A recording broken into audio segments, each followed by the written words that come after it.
rally tonight, this one in Pensacola, Florida. He was up late last night. He's at it again. Say what you will, he's tireless. We'll be monitoring his remarks for any news, and of course we'll bring it to you if it happens. Good evening and welcome to Tucker Carlson tonight. Did you see the debate last night?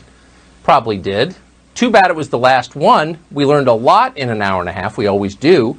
We learned that self-control pays off. Donald Trump pulled back a little bit on stage, and he's never been better than he was last night. You could understand what he was saying, and that helped. At the same time, we learned that if you really want to wreck Joe Biden, let him talk without a script for 2 minutes. At his age, that's like the Iron Man. It wears him right out. We also learned something that we already knew. Donald Trump drives a certain sort of person completely insane. There's nothing Trump says that doesn't frighten people like this. He could recite the words from the Happy Birthday song and they would hear machine gun fire. These are highly neurotic individuals. You get the sense many of them have severe allergies and digestive problems, so of course we're only speculating about that.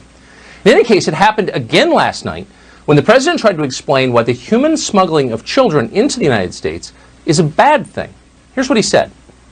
Children are brought here by coyotes and lots of bad people, cartels, and they're brought here and they used to use them to get into our country. So human smugglers, coyotes as they're often called along the border, bring children into this country illegally, sometimes without their parents. That's true, and that's what the president said. What a lot of prominent Trump haters heard was that huge feral canines were dragging children across the Sonoran Desert. And of course they didn't believe a word of it. Another Trump lie! His 916th today!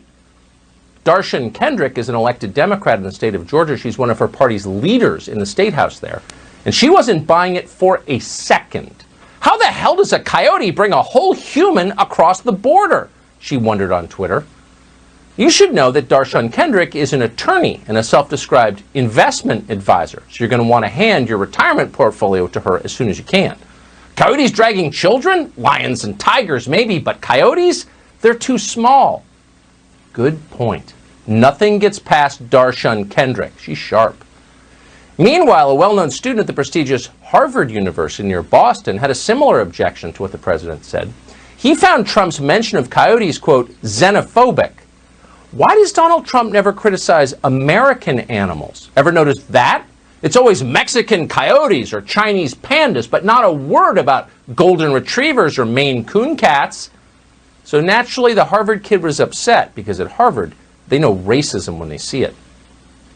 So that's yet another thing we learned last night. The supposedly most impressive people in our society aren't impressive at all.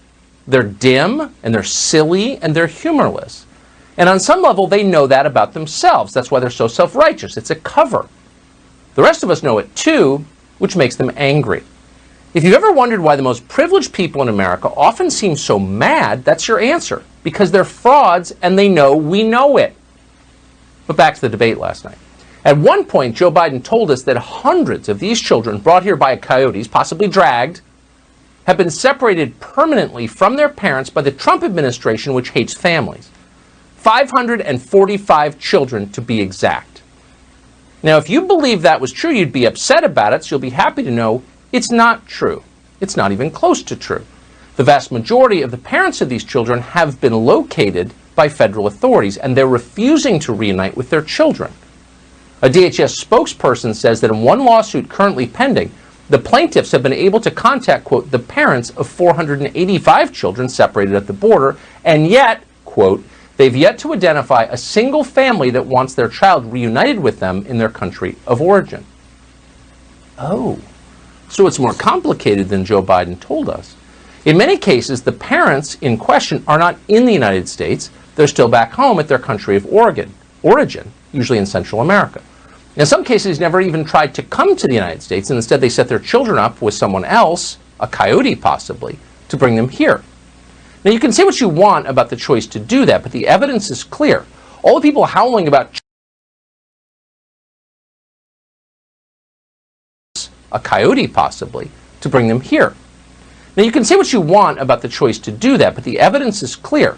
All the people howling about children in cages and family separations have no idea what they're talking about or don't care.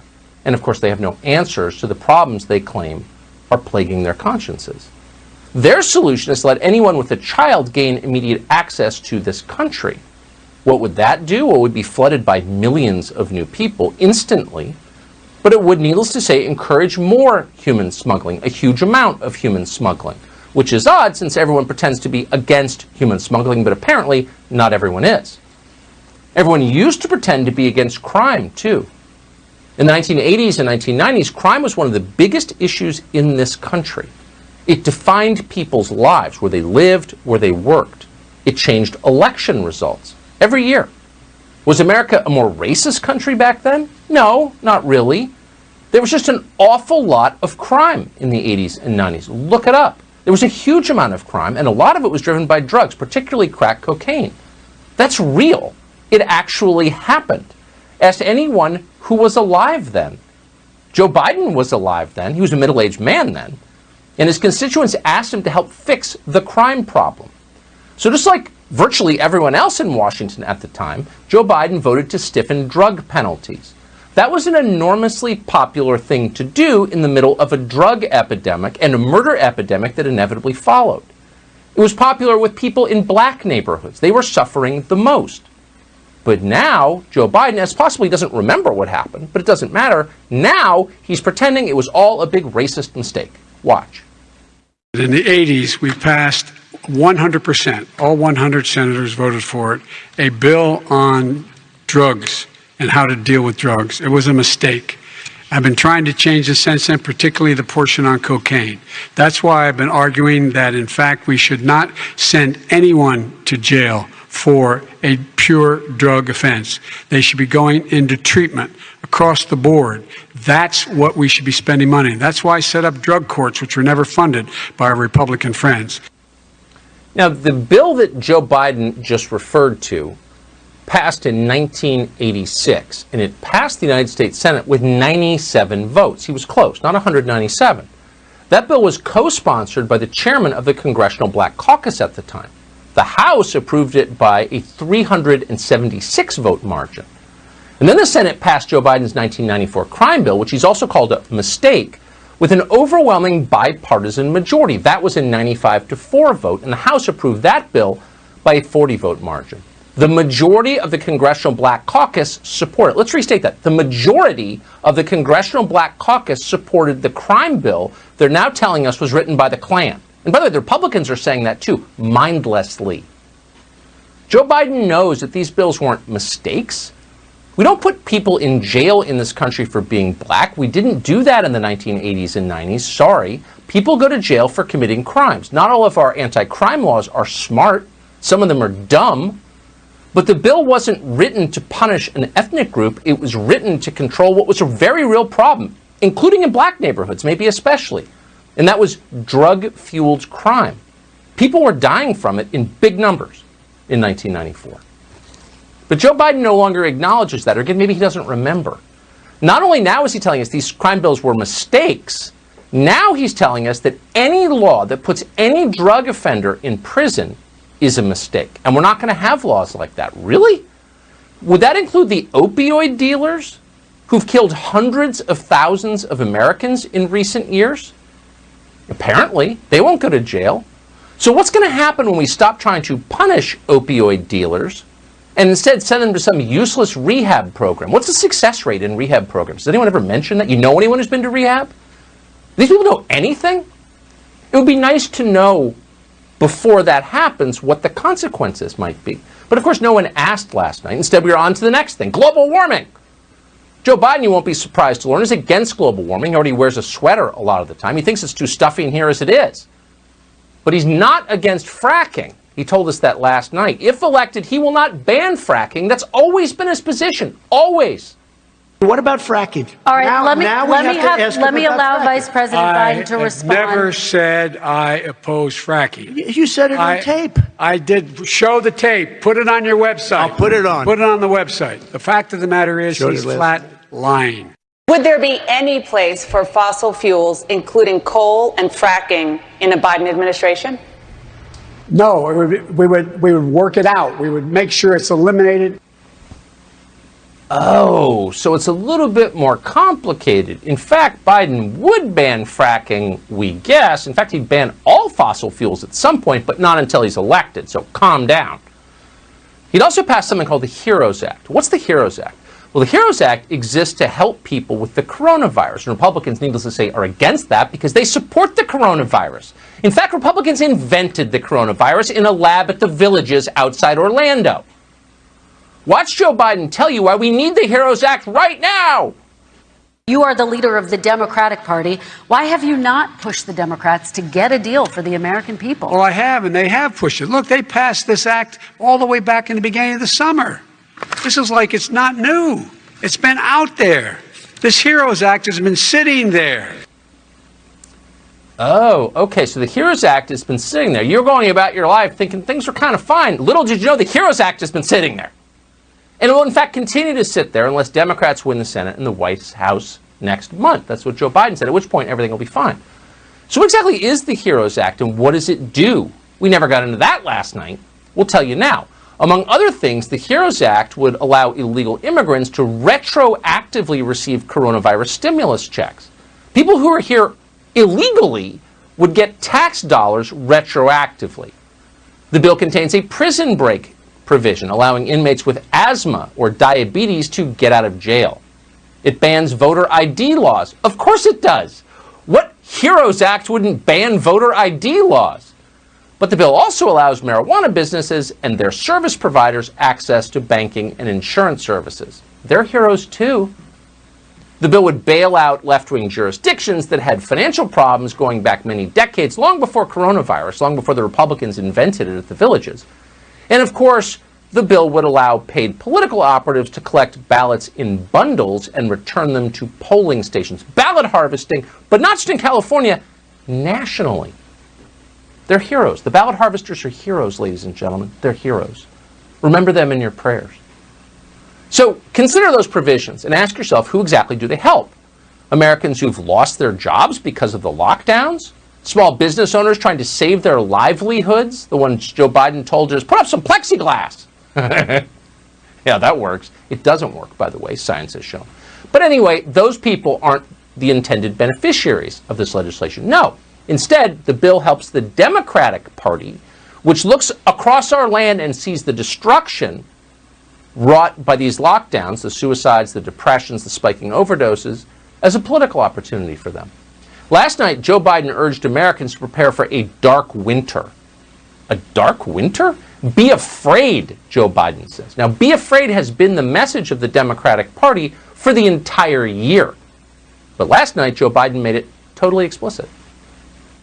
When I say we're learning to live with it, we have no choice. We can't lock ourselves up in a basement like Joe does. He has the ability to lock himself up. I don't know. He's obviously made a lot of money someplace, but he has this thing about living in a basement. People can't do that. People are losing their jobs. They're committing suicide. There's depression, alcohol, drugs at a level that nobody's ever seen before. There's abuse, tremendous abuse. We have to open our country.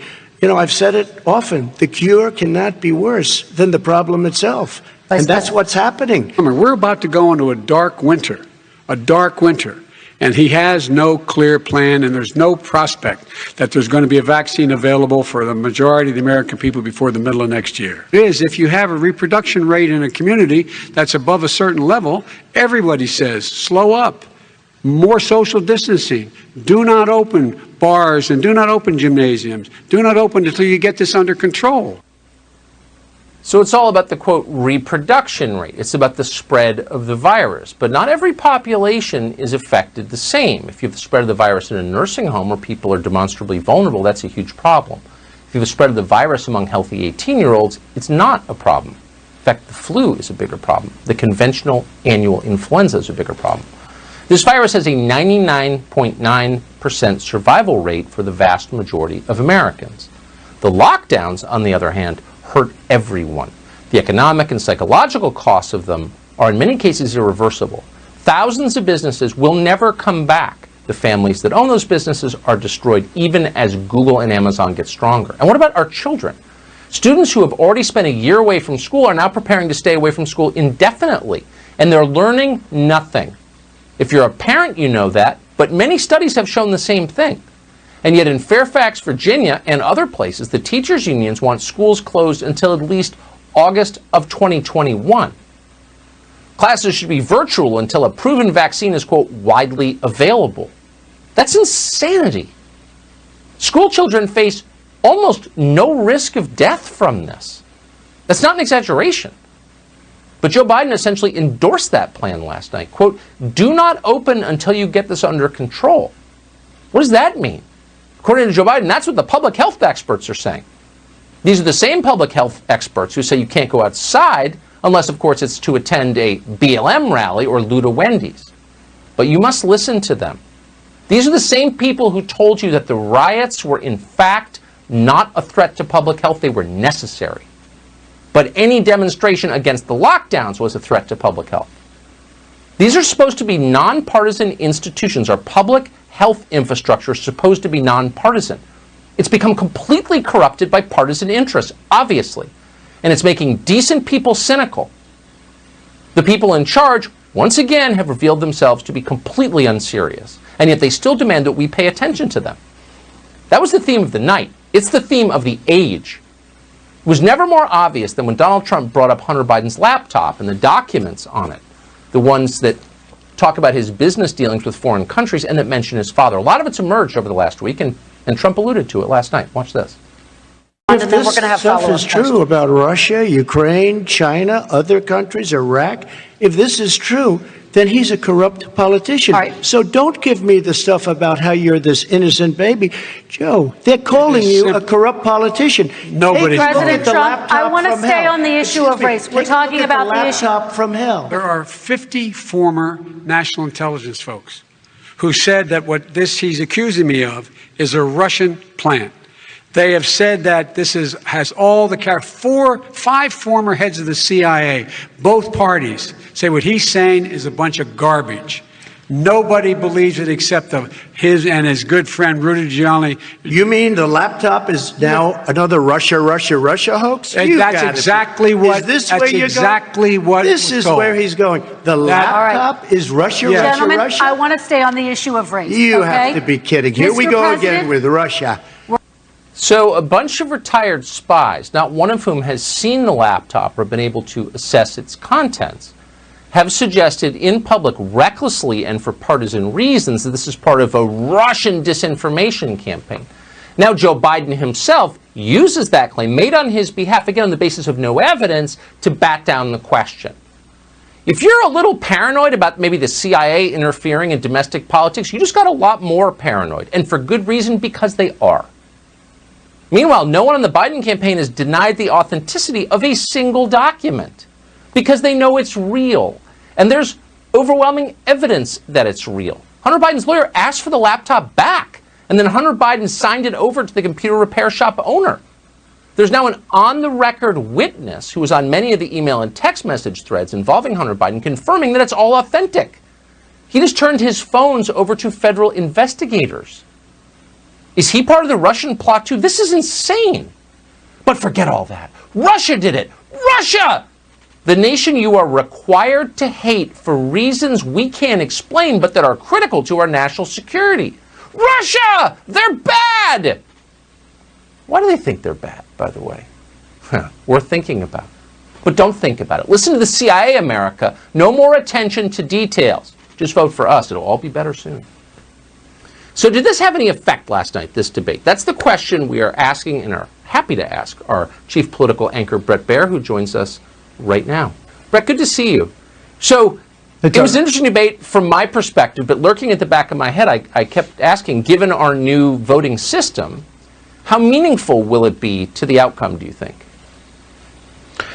Couple of things to take into account. One, 50 million people have already voted. That's a ton of people as far as the vote. We don't know how high it's going to go, but they're already in the bag. They've already voted, cast their ballots. It's not going to make a difference there. But it potentially makes a difference. You know, Donald Trump in 2016 closed late. He had what the Trump campaign characterizes as a tipping point. Now, I will say it was different. Hillary Clinton was a different candidate to run against, and you had Jim Comey and this investigation that popped up late in the situation. But they're looking at the debate last night as saying to Republicans, this is the Trump campaign, you need to come home. This is the guy that he can be. this is the kind of issues that you need to come home and vote for the Republican. And they think that they can move swing states, battleground states, by 2 or 3 points. The Biden campaign, Tucker, spent today cleaning up on aisle 4 with the oil issue and getting rid of fossil fuels, and they spent a lot of time trying to clean up that last part of the debate and what Joe Biden actually said. Cleaning up on aisle 4. I love that. I'm stealing that. When will it, and I always wonder about this, when next week will we have real polls indicating whether or not that debate made any difference? I think by midweek we'll have a number of different polls in these battleground states. You know, you have a couple of pollsters, Trafalgar Group and others, who they see Trump leading in some of these battleground states. Most of the polls have him trailing, but again, within the margin of error. And if you look at where he performed in 2016, or I should say outperformed those average of polls going in on election day, you could look at those states as being very close, depending, again, on what the electorate looks like on election night. Interesting. Well, we will be looking. I hope you'll come back next week. Brett Baer, great to see you. You bet. There was a significant development today in the story of Hunter Biden's foreign lobbying and his father's involvement in it. Fox News has learned that the FBI interviewed Hunter Biden's business associate, the now famous Tony Bobulinski. We have details on that straight ahead. Plus, we're monitoring the Trump rally now underway in the state of Florida. If news emerges, we'll go right there. Private health care. 180 million people have incredible private health care. They want to end it. Terminate religious liberty, destroy the suburbs with regulations where they want to put low-income housing. Just minutes before last night's presidential debate, in an unexpected twist that could only have happened this year, 2020, one of Hunter Biden's former business associates, a man with the name right out of a novel, Tony Bobulinski, delivered an on-camera statement to the White House press pool. In his statement, he directly contradicted former Vice President Joe Biden's claims that he knew nothing about his son's foreign business deals. It was always an implausible thing to say. Now we know it was a lie. And then Bobulinski went further. The other networks, which are working very hard to get Joe Biden elected, refused to broadcast it, but of course we will. Here's what Bobulinski said. I've heard Joe Biden say that he's never discussed business with Hunter. That is false. I have firsthand knowledge about this because I directly dealt with the Biden family, including Joe Biden. I was introduced to Joe Biden by Jim Biden and Hunter Biden. At my approximately hour-long meeting with Joe that night, we discussed the Biden's history, the Biden's family business plans with the Chinese, with which he was plainly familiar, at least at a high level. I received an email concerning allocation of equity, which says 10% held by H for the big guy. In that email, there's no question that H stands for Hunter, big guy for his father, Joe Biden. I will be providing to the FBI the devices which contain the evidence corroborating what I have said. So if Joe Biden was doing business with China or planning on doing business with China after he left the vice presidency, we have a right to know that. He could be president very soon, and of course his foremost task will be dealing with China.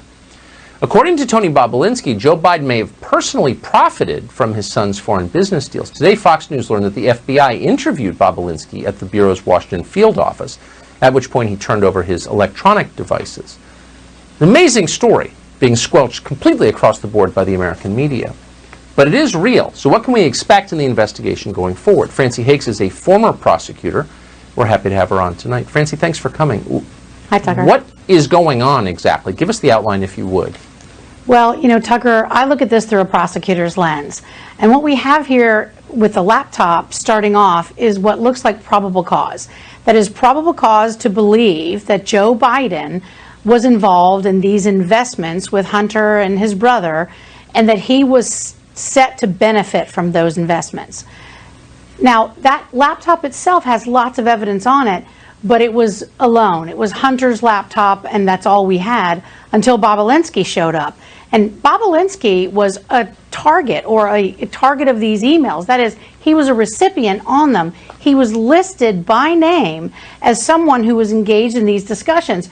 And what I just can't understand as a prosecutor is why the FBI had this laptop since 2019, which certainly implies that there may be corruption, public corruption, abuse, or even tax evasion going on in the Biden family, potentially money laundering. But they didn't even reach out to contact the other people named in the emails. Why is Tony Bobulinski coming forward today to the FBI and getting interviewed?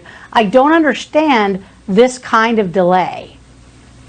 Well, it's for the same reason that Black Lives Matter is always attacking beat cops who make 50 grand a year but never say one word about the FBI, the most powerful law enforcement agency in America. No one's calling for defunding the FBI on the left. Why is that?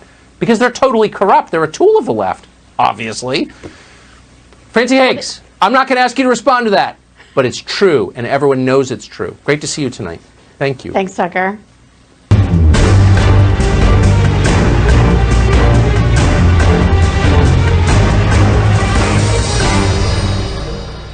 Well, according to the foreign policy experts, the ones who've destroyed our foreign policy systematically for the last 30 years, and of course the Joe Biden campaign, the biggest threat this nation faces right now is Russia and Iran, and probably Poland and Hungary too. One country that poses no threat whatsoever, in fact they're our friends and they pay well, is China. Well, at the same time they're telling us this, we're learning quite a bit about Joe and Hunter Biden's business contacts in China. So what does this add up to, and what does it mean if Joe Biden wins?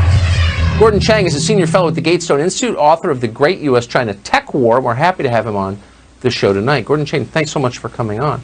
So how should we understand this story? Poland and Hungary are a massive threat, way too Christian, they threaten us. China's not. How do you read this? I don't know what to say, Tucker, because clearly it's not Russia. It's indeed China that poses the gravest national security threat. And matter of fact, the director of national intelligence, John Radcliffe, in August actually said that. And in this case, we've got information that can lead us to believe that China does have compromising material, not only on Hunter Biden, but perhaps Joe Biden himself. So that should lead every American voter to ask a question. Will China have this material to blackmail a President Biden? And I think the answer is yes, if you look, especially if you look at that November 2011 meeting in the White House between the China Entrepreneur Club and the Vice President himself. There's a lot of material on this laptop, we happen to know. Some of it has not been public exactly. Some of it is very troubling, and some of it could be the basis of blackmail. Do you think it's possible that Chinese intelligence has this laptop, the hard drive? They probably do one way or another. But, you know, I'm sure they also have other material that has not come to light. And it's that other material that is especially concerning because that's the stuff of blackmail. You know, China goes out to try to find material on people. So even if you're not of great interest to China, so for instance, the Changs, Lydia and Gordon, when we went to China, we were told actually by a figure close to the regime that we could expect our hotel room to be bugged and also to be videoed. And indeed, some nights we could hear the video machine sort of whirling in the background. So they do this to everybody. And of course, they're going to do it to Hunter Biden, especially because he's got some habits which are extremely disturbing. Yeah. Gordon Chang, thanks so much. Thanks, Tucker. Great to see you. By the way, this is not just some xenophobic frenzy we're trying to whip up. When the smoke clears and we can assess our economy clearly, I think we're going to learn that China has surpassed us in terms of the size of its economy. And it wouldn't be surprising to anyone if their military turned out to be bigger than ours soon. So it's something to worry about. Well, on another network today, a woman using a stage name went after this show on the basis of false information. Who is this woman? What's her stage name? And what did she claim? We'll tell you after the break. Plus, another court ruling came down today that could affect how votes are counted on Election Day. We'll get the latest on that as well. We're monitoring the Trump rally going on at this hour in Florida. And of course, if news emerges, you'll see it.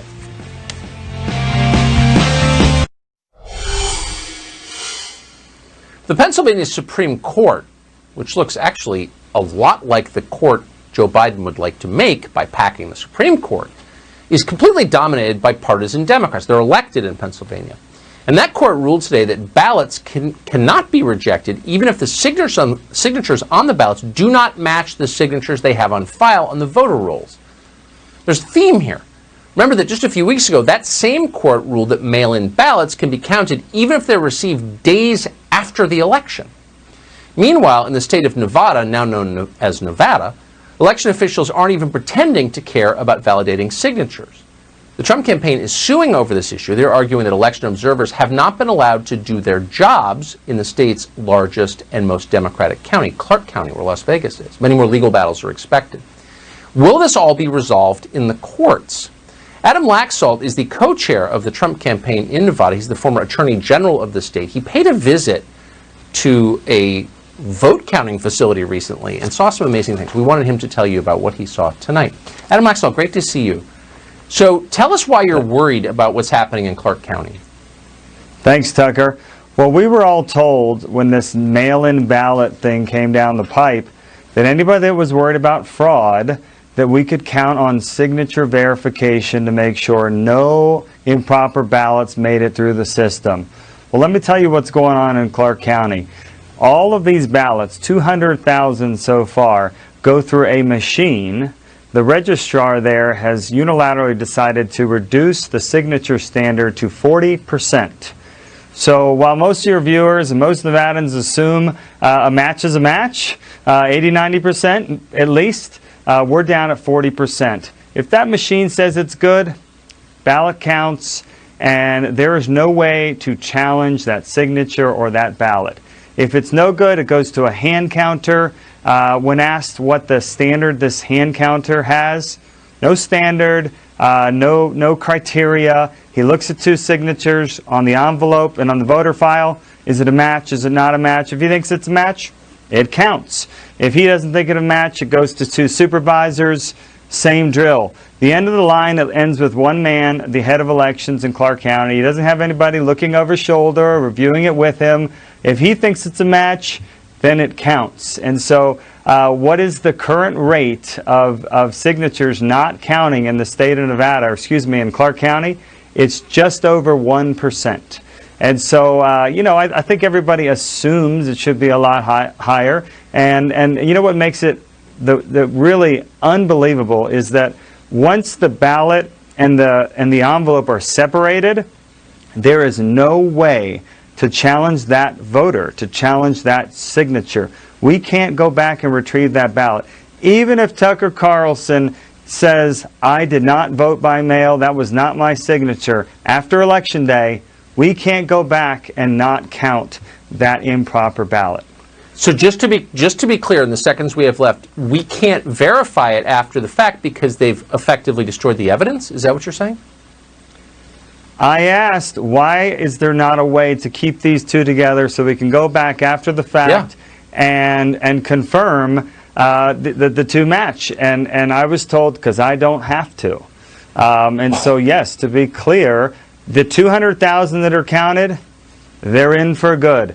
They're counting as we go every single day, and we can't go back and challenge a signature for any of those ballots or any moving forward. But it's Vegas, so I'm sure it's fine. Adam Laxalt, that is the most revealing thing I've heard in a long time. I'm grateful that you were able to tell us that in the detail that you did. Thanks so much. Thanks, Tucker.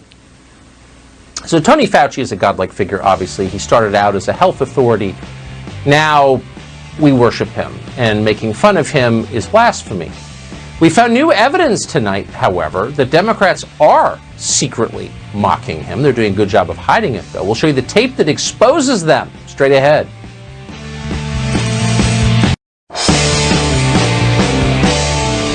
Last night at the presidential debate, Donald Trump publicly cast some doubt on the doctrinal proclamations of Bishop Anthony Fauci. It was a shocking moment. Obviously, Anthony Fauci is infallible. Here's what the president said. President Trump, this week you called Dr. Anthony Fauci, the nation's best-known infectious disease expert, quote, a disaster. You described him and other medical experts as, quote, idiots. If you're not listening to them, who are you listening to as you fight this? I'm listening to all of them, including Anthony. I get along very well with Anthony. But he did say, don't wear masks. He did say as you know, this is not going to be a problem. Listen to your clergy. Well, this really is becoming a theocracy, isn't it? It's unbelievable. But Donald Trump is not the only apostate. The Democratic ticket we can reveal tonight, Joe Biden and Kamala Harris, have also doubted Tony Fauci. In fact, they've mocked him behind his back. Of course, they've done it secretly, as apostates always do. But we have studied the evidence. We've looked through hours of tape, and we can prove that they don't really respect Father Fauci. Watch. His flip-flopping on social distancing and wearing masks. Right now in the United States, people should not be walking around with masks. He knew all the way back in February how serious this crisis was. He knew it was a deadly disease. But this is not a major threat for the people in the United States, and this is not something that the citizens of the United States right now should be worried about. He praised the transparency of the Chinese government. He said, quote, China has been working hard to contain the coronavirus. China has been known to fiddle with their stats before. Do you trust what they are telling us about this illness? From what I can see right now, they really are being much, much more transparent. He's been totally irresponsible the way in which he has handled the social distancing and people wearing masks, basically encourage them not to. If you're swiping on a dating app like Tinder or Bumble or Grindr and you match with someone and you just kind of like, maybe it's fine if this one stranger comes over, what do you say to that person? If you want to go a little bit more intimate, well, then that's your choice regarding a risk. Now, we're not theologians, but if you watch carefully, you might have noticed there was some distance between what Biden and Harris said and the Faucian creed as articulated by Father Fauci. What do we make of this? Can you doubt him? Is that allowed? Dr. Mark Siegel is a Fox News medical contributor, an expert on these questions. He joins us tonight. Dr. Siegel, thanks for coming. Tucker, this virus has humbled all of us, and that's how we should approach it. Over the course of the pandemic, as time has changed, I, for one, learned by going to Nebraska, you sent me there in February, that it was way more contagious than I thought. I came to learn and believe in distancing. I came to learn and believe in masking for close quarters. But you know what I never believed in? I never believed in using this pandemic to try to politically bludgeon your opponent. I never believed in that. And I don't believe in it now, which is why it's really not acceptable to be saying we don't trust this vaccine because it was made under the Trump administration, to be saying, you know, the masks are a religion. And the point that you just pointed out here, that in fact, Dr. Fauci at the beginning said that he believed that the information coming out of China was transparent as it hadn't been for SARS. He was wrong. And a number of us have been wrong at different times. That was very wrong, and it cost us a lot. But I want to point to something else too, Tucker. The greatest U.S. president during the Civil War put together a task force too. It was called a team of rivals. And he sat there and he watched people disagreeing, and they were at each other's throats, and then he took from them what he thought was the best information. And you just heard President Trump last night say he likes Tony Fauci. He respects Tony Fauci. He doesn't have to listen to Tony Fauci all the time. And finally, I want to say regarding myself, I've learned how transmissible this virus is. I've learned how dangerous this can be. But what I have learned more than anything else is how much we have damaged our society trying to control it, Tucker. Totally right. Humility is the root of all wisdom. That is absolutely true. Dr. Siegel, thank you. Thanks, Tucker. We've got a great story for you. Coming up, charges leveled by a person with a fake name from Russia. We'll tell you after the break. Karen Johnson is a former actress from the 1980s who now appears on a daytime entertainment show on ABC, often under the stage name Whoopi Goldberg. Johnson usually sticks to celebrity-related topics, of course, but this morning, a producer told her there had been a presidential debate, so she decided to weigh in on national politics. Somehow Johnson became convinced that people out there were being mean to the last night's debate moderator, Kristen Welker of NBC. And for no good reason. So who would do something like that? Well, according to Karen Johnson, we would. This show. Watch. And I want Fox News to apologize to Kristen for the nasty way they've been treating her before this debate. I want them to apologize. I want Tucker Carlson to apologize to her. Apologize? Well, we certainly would do that, except no one here can remember ever mentioning Kristen Welker's name on our air. We've never attacked Kristen Welker, or honestly ever wanted to attack her. Some of the questions she asked last night obviously were loaded. She's probably a liberal, but she's far from the most unreasonable person in the media, not even close. In fact, by current standards, she did a pretty good job last night. She came off as more fair than some who've moderated debates. Good for her. So sorry, Karen Johnson, you got the wrong show. Call us when you've got a Kardashian update. The original Karen, it turns out. Have a great weekend. See you Monday.